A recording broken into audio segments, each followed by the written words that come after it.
Binira nga po guys ni Defense Secretary Gibo Chodoro itong Double B, si Butanding at si Butiki. So ngayon nga guys, nagsalita na nga po itong si Defense Secretary Gibo Chodoro. Buti na lang po talaga meron tayong gibo. Dahil kung wala tayong gibo, talagang minamind condition na tayo ng mga kabilang kubol. So ngayon nga po guys, alam naman natin na itong si Defense Secretary Gibo Chodoro ay maalam. Alam niya po yung yung pasikot-sikot ng politika, yung laro ng politika. And kahit naman ako guys, malaki po yung tiwala ko sa taong ito. Dahil magsisinungaling ka pa lang, naaamoy niya na.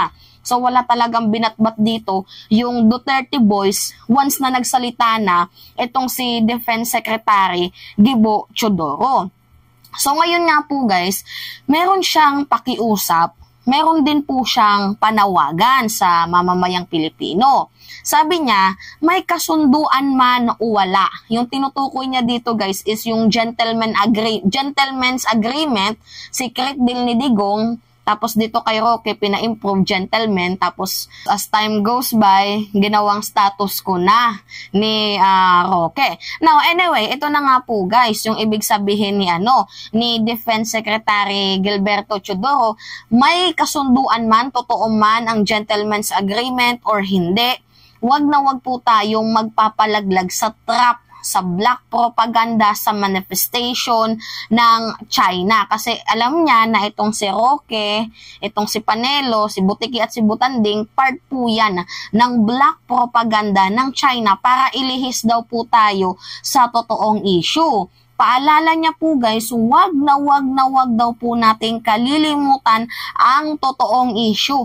Yung ginagawang illegal, ginagawang pambubuli, ginagawang harassment ng China sa bansang Pilipinas at sa mga kapwa natin, mamamayang Pilipino. Huwag kayong magpapalaglag sa trap ng mga propagandista kasi ang totoong issue dito guys ay parang nililihis daw po ni Butiki at ni Butanding ang issue, yung nangyayaring tensyon, yung nangyayaring illegal, pambubuli ng China, inililihis daw po nila sa pamamagitan ng cinematic drama.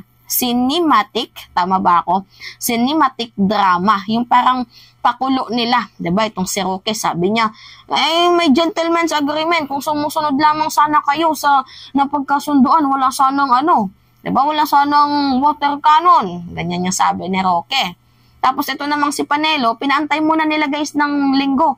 Kasi gusto ni Roque parang magkaroon siya ng publicidad ba? Siya yung maging laman ng mainstream media. Pinaabot ng isang linggo to the point na nawawala na, yung nalilihis na, yung totoong issue na nakakalimutan na natin na tayo, binubuli ng China kasi nakafocus tayo sa sinabi ni Roque sa gentleman's agreement. And then after a week, itong si Panelo nagsalita. Yung mga nagsasabi ng ganyan, mga gusto lang ng ng publisidad. Yan yung sabi ni Panelo. Hindi totoo yan, sinungaling yan. Nung tumawag ako kay Duterte, hindi naman totoo yan. So ngayon nga guys, yan po yung babala ni Defense Secretary Gibo Chodoro kasi trap daw po yan. Alam nyo guys, kahit medyo mababaw po yung binitawan na salita na trap, diba? Usually, naririnig na natin yan, pati buong, kahit mababaw po yung binitawan na salita, malalim po yung ibig sabihin yan ni Defense Secretary Gibo Chodoro. Kasi oo nga naman guys, unang-una, nung nakaraang linggo, bago mag-Holy Week, bago po sinabi ni Roque yung gentleman's agreement na yan, pumunta siya ng China. Nakipag-meeting siya. If I'm not mistaken, nung March 15. Pumunta siya ng China and after ng pagbalik niya, pinahupa niya muna yung tensyon, 'di ba? Bigla niyang sinabi na yung gentleman's agreement. Kaya nga sabi ko, it makes sense, 'di ba? So ngayon, ito yung balita guys sa UNTV. Nanawagan ngayon sa Department of National Defense Secretary Gilbert Chodoro na ituon ng mga Pilipino ang atensyon sa issue ng mga iligal na aktibidad na ginagawa ng China sa West Philippine Sea. Ito ang pahayag ng Defense Secretary kasunod ng umiinit na usapin hinggil sa umano'y gentleman's agreement ng China sa nakaraang administrasyon. Sa isang pahayag, sinabi ni Secretary Teodoro na bagaman mahalaga ang anyay accountability accountability sa issue ng nasabing gentleman. Ang accountability, meron kaya dyan si Senator Amy Marcos? Wait lang ha, maputo lang natin. Meron kayang accountability etong si Senator Amy Marcos despite sa narinig na secret deal? Abay, bakit hindi po siya nagpapahearing? Diba? Parte po ito ng kanyang committee, Department of Foreign Affairs. Wala tayong magagawa. Wala din yung accountability itong si Amy, and as well as sa mga Duterte boys. Diba? Wala mga accountability yung mga yan. Agreement, iginiit nito na hindi dapat maalis ang atensyon ng mga Pilipino sa katotohanan hinggil sa banta sa ating soberanya at mga iligal na aktibidad ng China sa West Philippine Sea. Dagdag pa ng kalihim, hindi rin dapat na mahulog sa patibong ang mga Pilipino kung saan tila binabaling sa iba ng China ang focus ng issue na anyay parte ng kanilang propaganda.